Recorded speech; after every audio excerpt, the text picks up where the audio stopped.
Elevenses with the reps at Diesel Bookstore. Every Wednesday we get together here at 11ish, or or before or after, whatever we feel like. It's 11 is ish, and we grab a beverage, adult or otherwise, and we meet with our fantastic publishers representatives to talk about all of the new books that they are particularly excited about and want to tell you about. And they're new, sometimes they're upcoming, sometimes they're recently released, and sometimes they're old favorites. It's a book talk here with the professionals who know what they're talking about. And so you've got the inside scoop here at Elevenses. And every book we talk about today with our wonderful reps, we will be posting links for in the little chat area there. So you can just go ahead and click on those later and order them from Diesel.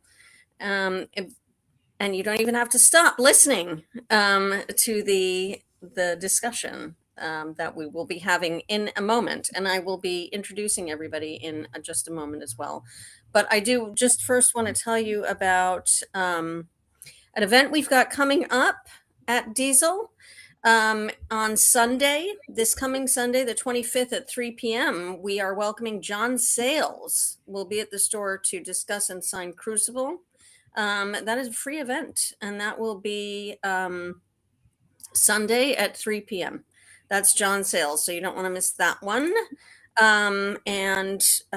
So that's what we got coming up, and then we have more later on. And we've got a lot of exciting events coming up, actually, and you can just go ahead and go to dieselbookstore.com, and we've got a full listing of all of our events there on the website.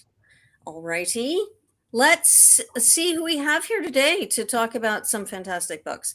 We have joining us Andrea Tetrick from PGW, Dave Ehrlich from Chronicle, and Julia Callahan from Hachette. Really excited to see this crew here today because I know they've all got some fabulous books to talk about. So why don't we get rolling? Andrea, you ready? I'm ready. Andrea, start us off. All right. I have a treat for you today, my friends.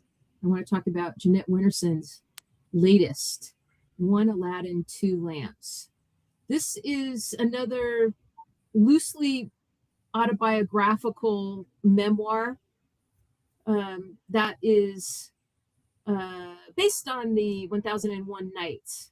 So it's a wildly imaginative literary retelling of 1001 Nights, with Winterson taking on the role of Aladdin.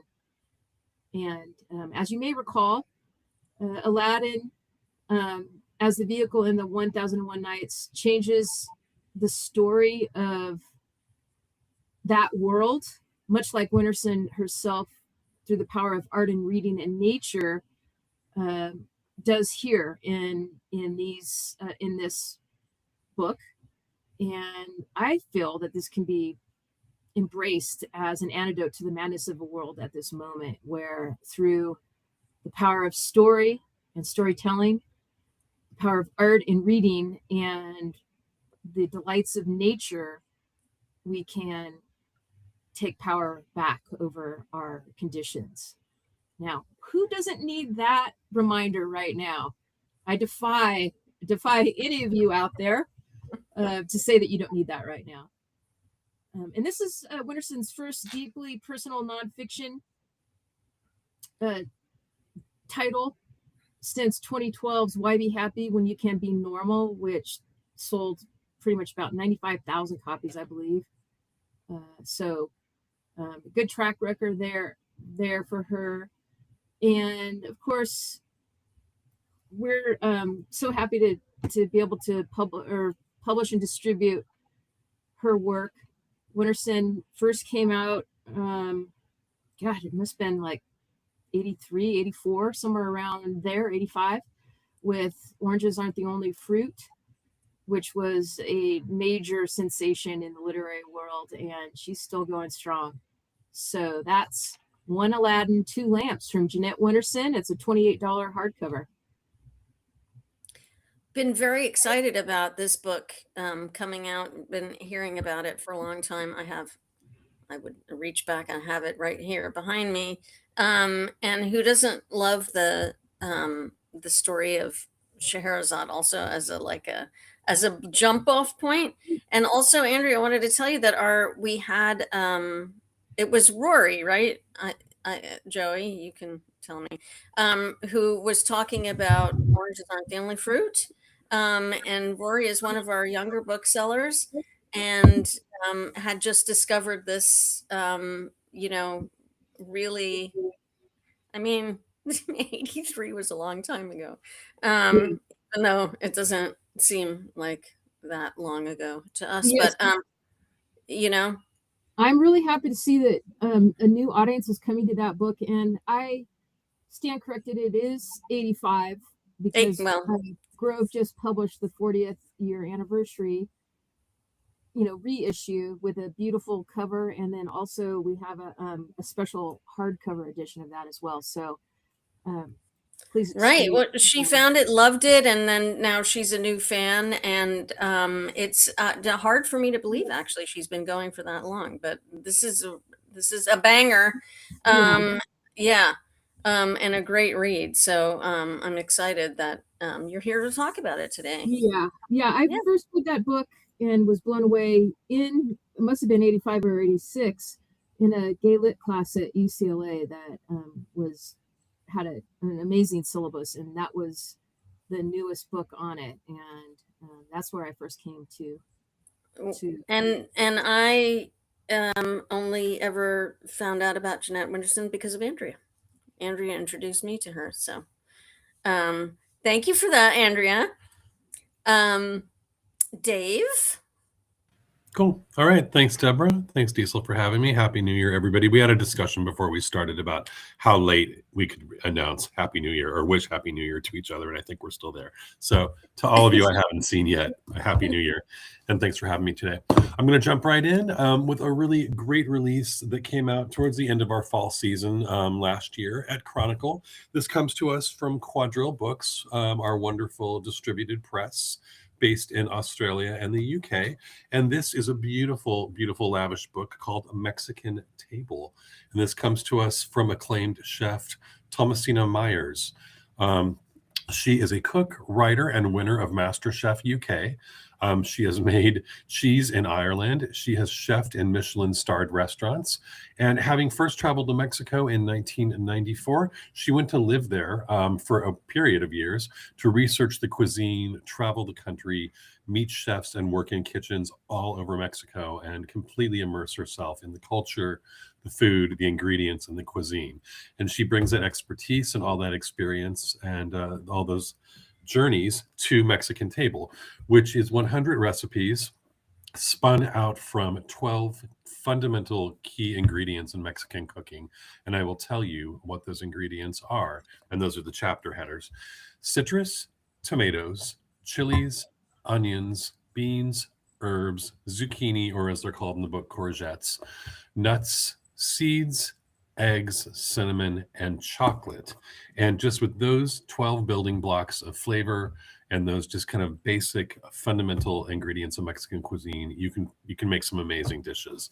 I was so busy. I was on the road all last season. I did not have as much home cooking time as I wanted. So a lot of times I jettison my books at the end of the season and I give them out and I donate them to libraries and stuff, holding on to this because there is a lot I want to make in here. And I'm going to walk you through some of the amazing examples. In the tomatoes chapter, for instance, and I'm just going to make everyone really hungry here. We have harissa roasted leeks and tomatoes with a brown butter lime rice. Hope this light isn't too glary. You've got things using tomatoes, such as ricotta meatballs with smoky tomato chipotle sauce. A roast chicken that is stuffed with tomato rice and smoky oregano butter. In the chapter on chiles, this is a really good one, and there's plenty of things in here I want to make.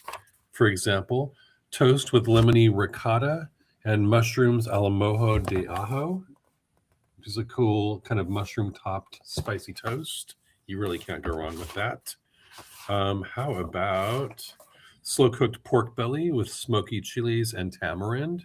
Really cool flavor combination there. One of these recipes uses kimchi along with things like ancho, guajillo, and chipotle chilies, which I love kimchi against really pretty much anything. I think it goes well with a lot of unexpected flavors. So that's a cool kind of fusion. In the onions chapter, I'm going to tell you a couple tantalizing things. The best BLT with I'm going to try to say this right, guacachile, which is a really intense herby sauce that's made by sort of cooking down. You've got onion and garlic, green jalapenos, parsley leaves, coriander, and then you put that onto this smoky BLT, and it just totally amps the flavor up and does amazing things to that. In the nuts chapter, you've got spiced roasted carrots with a creamy macadamia nut mole. I'm just going to keep torturing you all until you finally eat some Mexican food today. And then there's a whole chapter of desserts, and I would be remiss if I did not mention her trademark and her kind of signature thing that she's known for. And it, of course, is in this book, the molten mole chocolate cake. I love the flavors of mole. I love how complex it is and smoky and rich and deep. And the idea of that in a gooey molten chocolate cake sounds utterly amazing.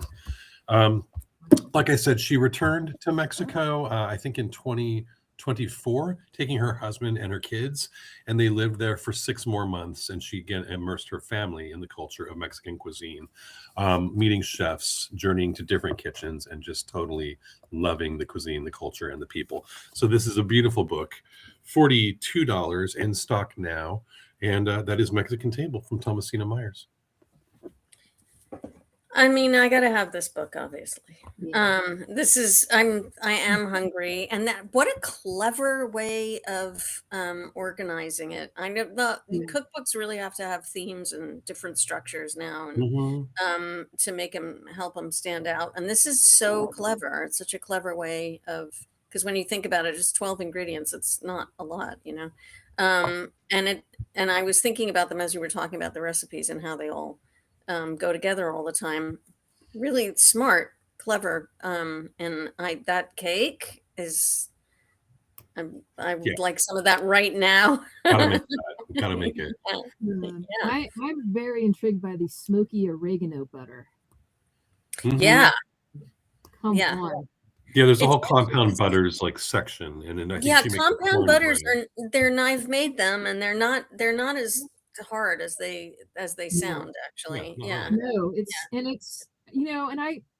it's just kind of dumb because that can really amp up, as you would say, Dave, like the flavor profile very quickly, and not with just stuff you have in your fridge. I don't know why we don't do it more. At least I don't do it as much as I should.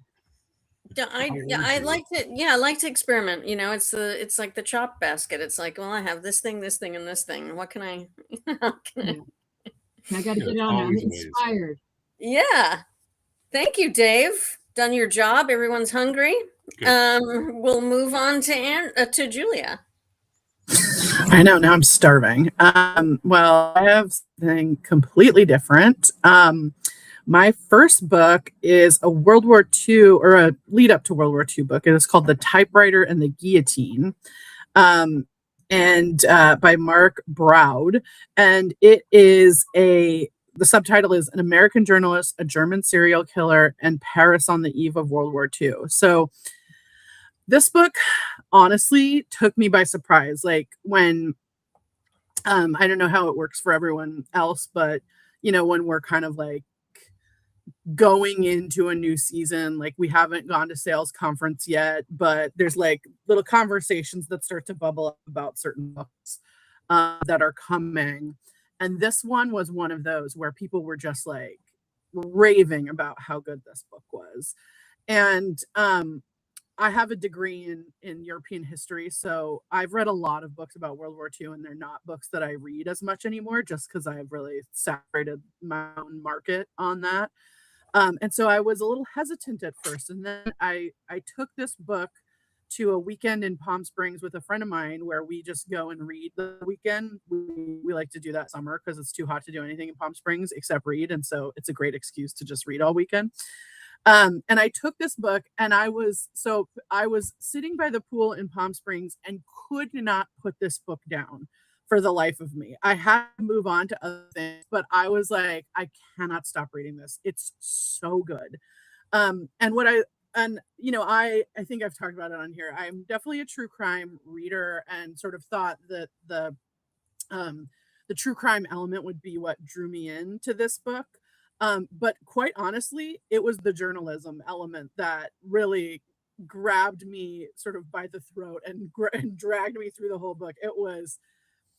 It's about this woman. She is, let me get her. I'm sorry, I'm terrible with names. Janet Flanner, who was a journalist for an upstart magazine called The New Yorker.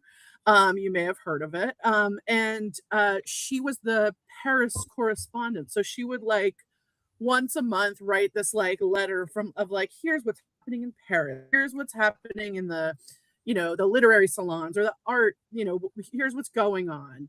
And the New Yorker at the time was vehement that they were not going to write about politics. And of course, as Europe starts to descend towards World War II, her missives have to change somewhat because the literary salons and the art gallery openings and things like that in Paris are changing too and are different.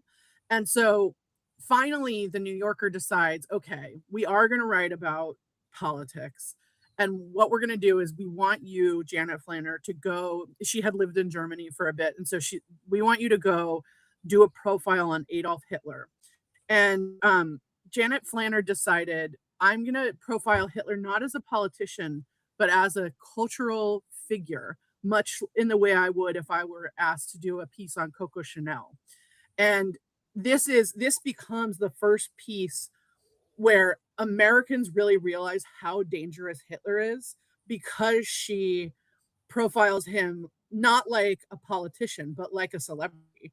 And so it takes you from there. Eventually, basically at the same time, there's this German serial killer killing people in Paris and around Paris.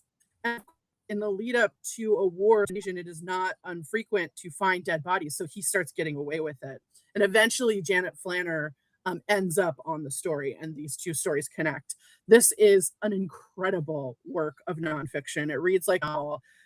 Think David Grann or Eric Larson. Just an awesome book. And I literally can't say enough good about it. So I've been seeing this book everywhere. It's getting so much great attention, and I really want to read this book, and I haven't been able to yet, but it's everywhere. And I think just judging, it's everywhere, and it's just out. So, judging from the amount of, it just came out yesterday. Yeah, so the amount of attention it's already getting, I think, it's going to be. Excited. What's that? I'm so excited about this book. And I totally miss it. So I've got to run out and get this. I'm a huge Janet Flanner fan, and Julia, just so you know, on YouTube, you can see Janet Flanner later in her career sandwiched between Gore Vidal and Norman Mailer when Vidal eviscerates Mailer, on the Dick Cavett show. It is worth watching the entire segment. It is so amusing and enjoyable. And Janet is can barely get a word in edgewise when this all happens. She's the there's a triumvirate of guests, but you can see her being quite amused by it as well. So and that's just I'm gonna look that up as soon as we're done. Yeah. I feel like World War II, well, okay, both true crime and World War II, I feel like we were reaching a saturation point with books, at a certain point. But there are, there's really good ones that have just been just really well written and documented and exciting to read, that have come recently and that are in the hopper for there's a couple that are coming. Yeah. And with regarding both subjects, and as history continues to echo loudly, I feel like, everything old is new again. This sounds, I really need to read this book. So, yeah, let's see if I can carve out a weekend. I Um, promise you, it will be hard to put down, and it goes fast. Yeah. once you get in- Yeah. start I it. have, Yeah. have to get my hands on that book. Thank you. Okay. All right. Well, those are 3 amazing books to start. What have we got for the second one, Andrea? Well, that's a World War II is a great transition to my next book, which discusses a possible World War III scenario. This is from Atlantic Monthly Press. If Russia Wins, a scenario. This is by Carlo Masala, with a translation by 2 people, and that is to get it out quicker into the English. And this is a #1 bestseller from Masala, who is a NATO expert, and it's deeply researched and chillingly plausible, the scenario that is laid out here. And it imagines basically what would happen if Putin defeats Ukraine and doesn't stop there. So here's the setup. March 2028, Russian troops capture the small Estonian town of, let me see here in my notes, Narva, and an island in the Baltic Sea. And after a victorious peace deal in Ukraine, Putin's long-mooted encroachment into the Baltic states begins. So what if Ukraine was only the beginning? What will the NATO alliance, such as it may be then, decide? Will they risk nuclear war? What else happens? So this book, which is about 120 pages, it's very swift and readable. It takes you day by day and hour by hour, as Masala, who is a NATO expert and a political scientist, so really has got the chops here, explores what might happen when the President of the United States is called on to uphold NATO's commitments to mutual defense. At the same time that China's maneuvers in Asia could provide welcome distraction so that the United States may not have to honor its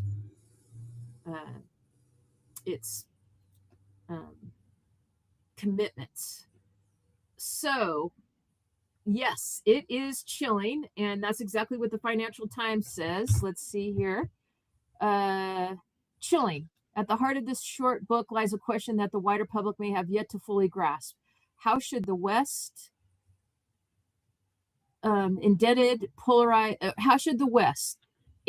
indebted, polarized, respond when a hostile power intent on dismantling the post-1945 security framework probes its defenses? Well, let me tell you, friends, it looks like we might not have to wait until 2028 for such a scenario to go down, as we can see right now with the threats against Greenland right now. So, but this is not only a cautionary tale, but really sets the framework for what we all should know about what's going on, what we can learn, what other nations can learn, what and how to build upon such a scenario. So I think this is a very important book.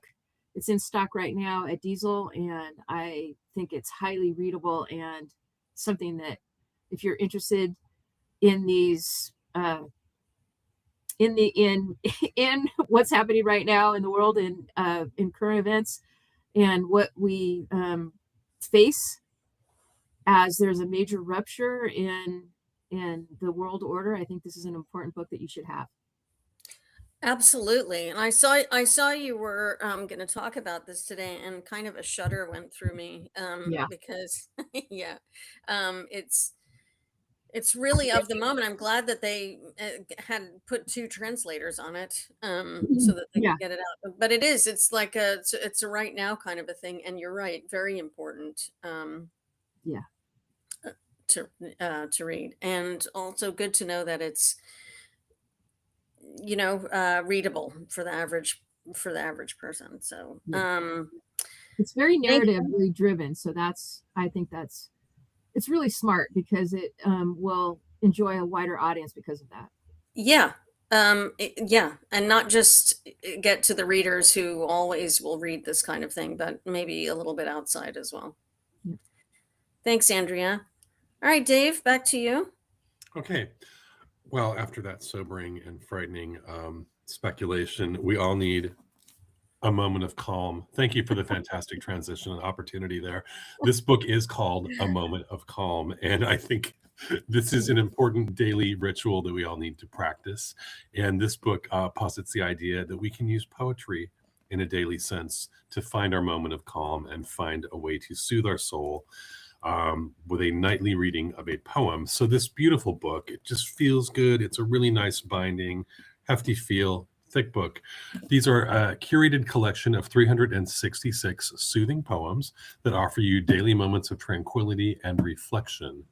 They are put together, are compiled by Ana Sampson, the author of many best-selling anthologies of poetry, including I Wandered Lonely as a Cloud and other poems you half remember from school, and Green and Pleasant Land, best-loved poems of the British countryside. So it is exactly what it says on the tin. You can read a poem a day. They are dated, so you don't necessarily have to follow that. You can break this and simply mark ones you've read and jump around, or you can read them chronologically. This has both classic verses as well as contemporary gems, and it just gives you a daily escape from life's chaos, and there is plenty of chaos out there for us to escape from.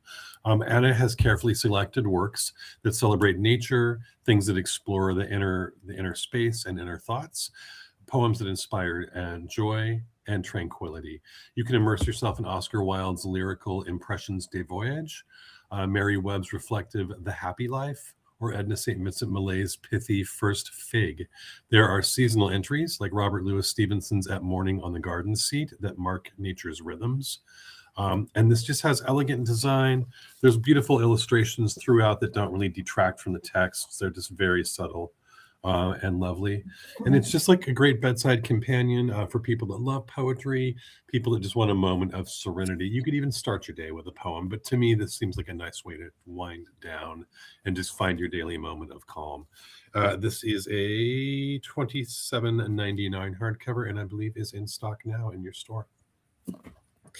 So, Dave, so one of my scrolling adventures, I came across, or it was sent to me. I don't know. It was one or the other, but it was a list of 45 things that you need to have if you're an anxious person or if you suffer from anxiety, because wherever it was, they obviously know me.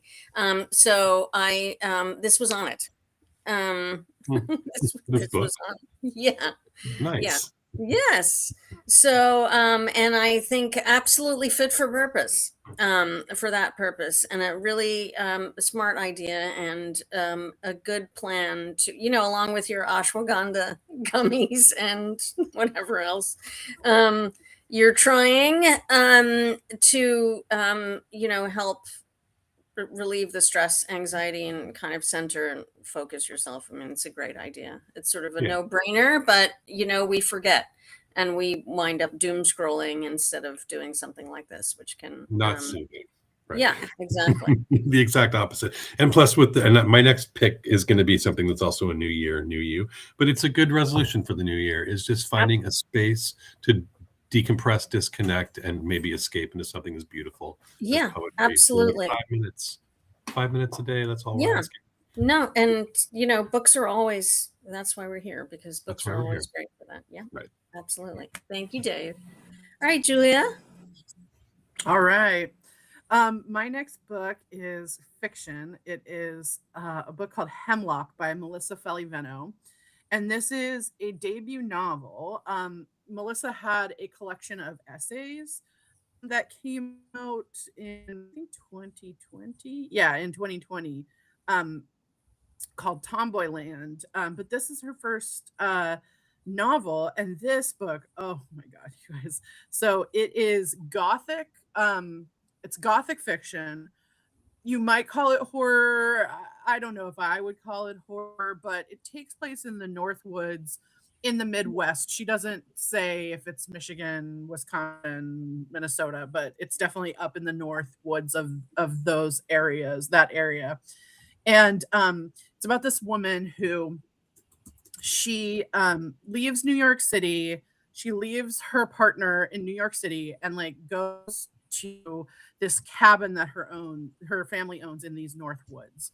And she like she's going to like redo the cabin because her dad won't go there anymore. Her mother disappeared from this cabin a number of years ago. Her dad won't go there anymore. So she's like, I'm going to fix it up. I'm going to sell it. And then I'm going to, return to New York and give my dad money so he can retire. And she does this all alone. And she's in recovery for alcoholism. Very quickly, as she's sort of alone in these North Woods, she starts drinking again. And so this book is like, it's about addiction in a way. It's about sort of grief in a way. They don't know what happened to the mother. And she has a suspicion that her mother, died by suicide, but they have never found a body, anything like that. So there's like a question sort of lingering over the book of like, where is this mother alive and somewhere else? Is she, what's happening here? There's also this like, as a woman reading this book, like there's this very real sort of danger that she's alone in these woods. This neighbor guy keeps like coming to check on her, but it feels almost sinister. But then she's like, is he just being a nice guy? Am I, what's happening? And then as she sort of descends back into alcoholism, she starts talking to the wildlife around her. And so it's hard to tell, am I reading a magical realism book, or is this person having like alcohol hallucinations? And throughout the book, you just like, it's unsettling, it's off-putting, but it's so gorgeously wrought. You just want to know what happens to these people. Melissa Phoebos said of this book, Faliveno has written the gothic Midwestern mystery we've all been waiting for. I devoured this eerie, sexy parable of addiction and becoming, a delight from beginning to end.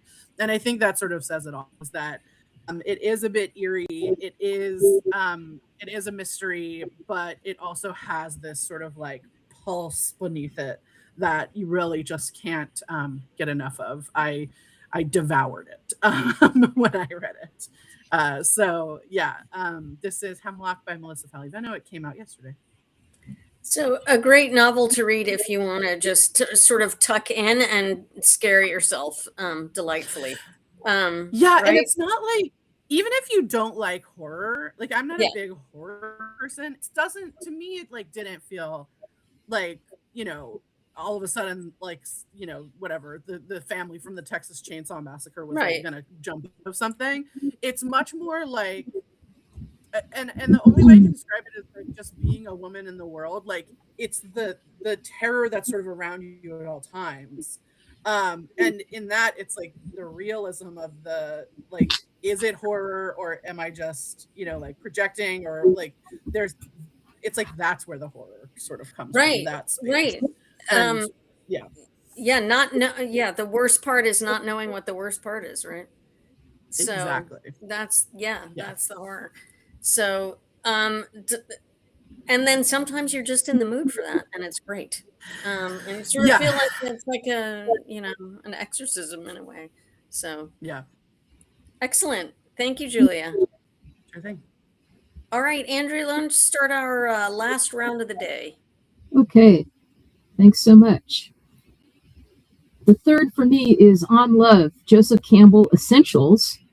This is from New World Library. Now, they have for years been the caretakers of Joseph Campbell, the great and legendary mythologist. They have been the caretakers of his literary legacy, working in conjunction with the Joseph Campbell Foundation. And these books, we've sold millions of copies of them, or distributed millions of copies of these books via New World Library.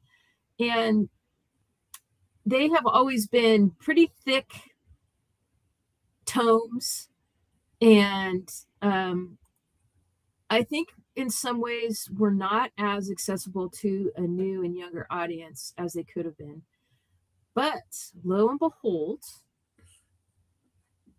this wonderful press, New World Library, has decided to put these books, pull cogent quotes on various subjects from Joseph Campbell's works into these small, usually about 120-page, small format gift books with 2-color illustrations to accompany them. Have been putting these out on the market, and it is working. Let me just tell you. The first 2 in the series came out this fall, and those were On Bliss and On the Hero's Journey. So, of course, On the Hero's Journey, The Hero's Journey was a book that George Lucas fell in love with and inspired him to create the Star Wars empire, right? So those books have been selling well, and this one is out now in time for your Valentine's Day gift giving, but also something that you can give as a gift or just glance at and page through at leisure over the entire year. So we're very excited about this, and one of the jewels that you'll find within these pages, just a fine example, is one of Campbell's short, pithy quotes.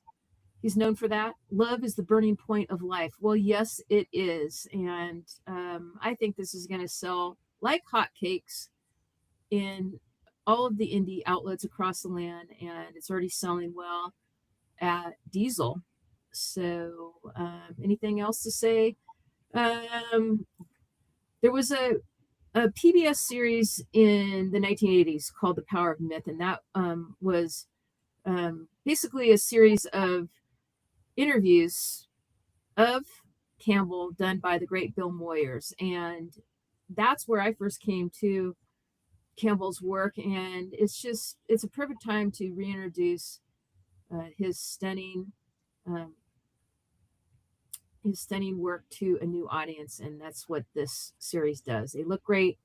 And I wish I had a copy here, but I've been giving those away to booksellers just to show you how sweet the little packages are. So you'll just have to find out yourself by going into the store and picking one up. Absolutely. A great idea. I love these smaller, reissues of works that are older and authors, who are, I guess the 80s, I know, the ancient times, 40 years of coming back. But they are doing really well, and it's a really smart idea, and reintroducing, I think, to younger audiences, really a good idea as well. And that's why I think they're doing so well, I'm very happy that you think it's a good idea, because I pitched this idea to New World Library back in spring of 2024 when we were talking about the fall. We were at Sayles conference in Berkeley, and I just thought these need to be repackaged. His work needs to be repackaged for a new audience, and they ran with that idea, and they turned out better than anyone expected. Really, they look great. So fantastic, awesome. Thank you, Andrea, and of course you were right on the money. Dave, what's your last book of the day?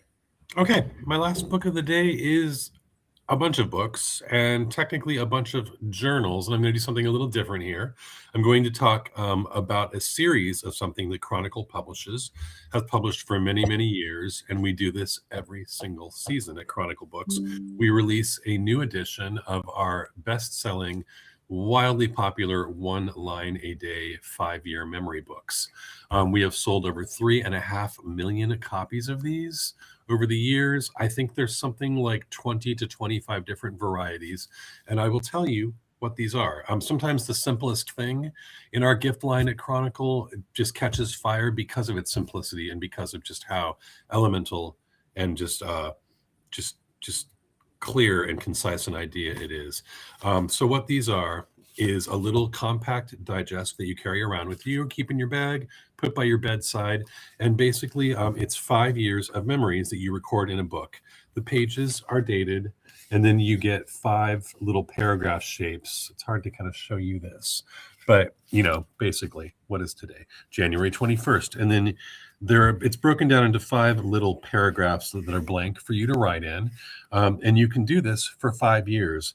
You can do 1 line a day, which for people that, and this is a great New Year sort of thing, at the beginning of the year, say, I should write more. I should take the time to write more. You can write a sentence a day. We can all write a sentence a day, 1 line a day. So basically you do it, you mark it, and it says 20-20-. So you can say, okay, 2026, January 21st, here's my 1 line a day. You do it the next day. You do it the next day. Then the next year, you've got space to write in under on the same day. So basically, by the time you're done with one of these, you've got 5 years of memories. You can capture moments big and small. You can capture different kind of accomplishments. If you're working towards something, it's a great place to kind of record that, look back and reflect on it. We do all kinds of styles and repackaging of these every year. This one is from last season. This is the kind of smoky charcoal, warm charcoal gray, 1 line a day. It's got a really cool little shimmer edge, if you can see here. I'll blast myself with some light. We've done things like a cork bound 1 line a day, canvas bound, denim bound. I think Joey put the picture of the denim one up. We've done a beautiful gilded one that's all gold leaf. We've done a nouveau that has kind of a 1920s, like Charles Rainey Mackintosh flowers and shapes. There's a 1 line a day for every mood, every aesthetic, every look. The sales of these are just phenomenal. Spoiler alert, we will be doing many 1 line a days later this year, and we're going to debut the line with a whole series of them. I think it's 4 or 6, and they're going to be even smaller, like pocket sized. 5-year memory books. So you'll see these everywhere. There's an assortment at Diesel. You're always bringing new ones in or different ones in. It's a fantastic gift, and it's just a good inspirational thing that we can all achieve. There's no reason, I say this all the time, but there's really no reason that any one of us can't devote, 1 line a day to recording things and reflecting. These that sell so well, these are just, people absolutely love them, and sometimes it's really fun to watch people sort of pick them up and go, how does this work? You don't quite understand how it is, and then just really get into it. They come in and they go out, like they just turn over. People absolutely love these. I am a journaler since I was 7 or something. So I love all journals, and but I'm also very, I can't limit myself to 1 line. I have to write an entire page. So, you know what the answer to that is, right? You have to have multiple. So you can do 1 line in this one, your 1 line in that one, your 1 line, and then you can, It's like you're a bookseller or something. Right. They're sorry, Andrea, go ahead. Oh no, I thought you were done. I'm sorry. No, go ahead. I just think this is a great package, and it's a very clever idea. Yeah, it's fantastic. Really a wonderful gift, and people come in all the time looking for when you get them started young, and they can't fill up an entire page. And 5 years seems like a lot when you're younger. At the beginning of the 5 years, as you get older, you're like, wasn't the 90s where did the time go? And you can jump into these at any point. Like, that's the good thing, is that you can buy it at any point in the year, dive in and start it. Full disclosure, I have not done a full 5 years of these, but it's got to be an amazing feeling when you fill one up and you get to that last slot. And you're like, I did this for 5 years. I wrote one. Yeah, and it's great to read them all, even if you're only on year 3 or whatever. You can see how it's such a clever idea, and I think that's why they're doing so well. So thank you, Dave. Thank you. All right, Julia, let's bring it on home for the day. Okay, well, my last book is a children's book, but it's kind of a children's book that's also for adults because this is Kadir Nelson's new book, Basketball. Kadir Nelson is a wonderful artist. He does New Yorker covers, he does big exhibits and shows. But one of the things he does that he does very rarely is he writes these children's picture books. They're a little bit wordier than a normal children's book, and hence my saying they're kind of for adults as well. But he previously did a book called We Are the Ship, which was the history of the Negro Leagues in baseball, and is a stunning book. And this, his next book, Basketball, so he hasn't written one since 2008, so it's been a while. But this Basketball is, again, just a stunning kids book. His artwork is so beautiful, and he goes through the history of basketball, talking about, you know, anything from, you know, street ball and schoolyard ball to players like LeBron James and Wilt Chamberlain. Sorry, Wilt the Stilt was the only thing in my mind. Wilt Chamberlain, and he goes through women's basketball and sort of talks about that. It's just, this is a gorgeous book.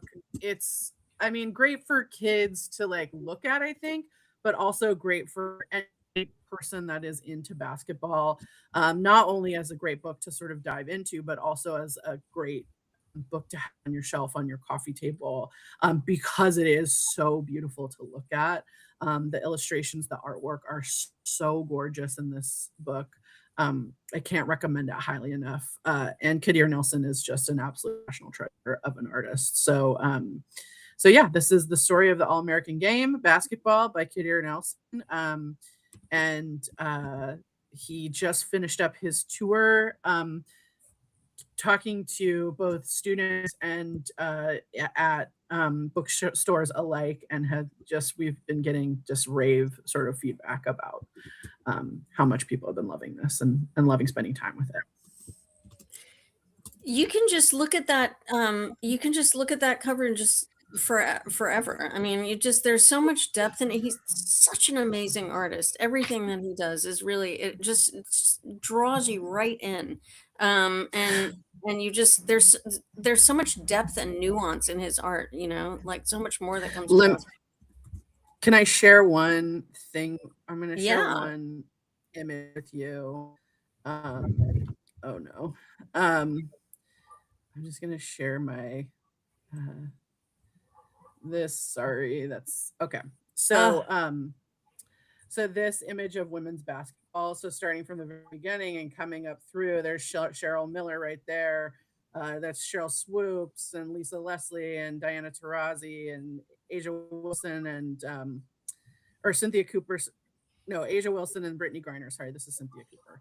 Not Cheryl Swoops. But yeah, so just like that's the kind of depth that is in this and in the artwork in this. And you can see on that page there's a little bit more text, like I said, than a normal kids book, but it just means it's for older kids who can read this through is it. The kind of book I like having, absolutely, you know, and that I recommend for kids and adults alike, you know, no question.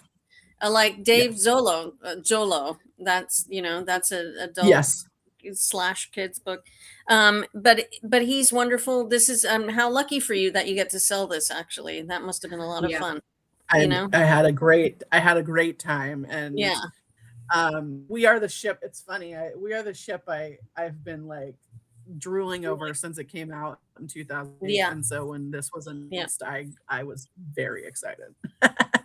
Fantastic. I love that timeline page. Gorgeous. So great. Gorgeous. Isn't that great? Yeah, it is great. My maternal grandmother was born in 1913, and she played basketball, and she said that the clothing was restrictive and they had lanes that they had to stay in. They could not move out of their lanes, and it was only half court. They didn't think that the ladies could handle a full court game. But we did not stay in our lanes as as we know. What a bunch of fabulous books today. I knew that you all were going to bring it today, and I am so glad that you were all here. My mood has completely lightened, as it always does after Elevenses, and my list is expanded, my to be read list. And so you've done your job once again. Thank you so much to our wonderful reps today. Andrea Tetrick from PGW, Dave Ehrlich from Chronicle Books, Julia Callahan from Hachette. Thank you, Joey. Also behind the scenes with links and the photos. And thanks everybody for tuning in and watching today. We hope you had as much fun as we did. We'll be back again next week. We'll have more reps. We will have more books, and we will have some more fun. And you'd like escape into the world of books. In the meantime, everybody, stay calm. Read your poem before bedtime, and have a wonderful week, everybody. And we will see you next week. Thank you so much. Thank you.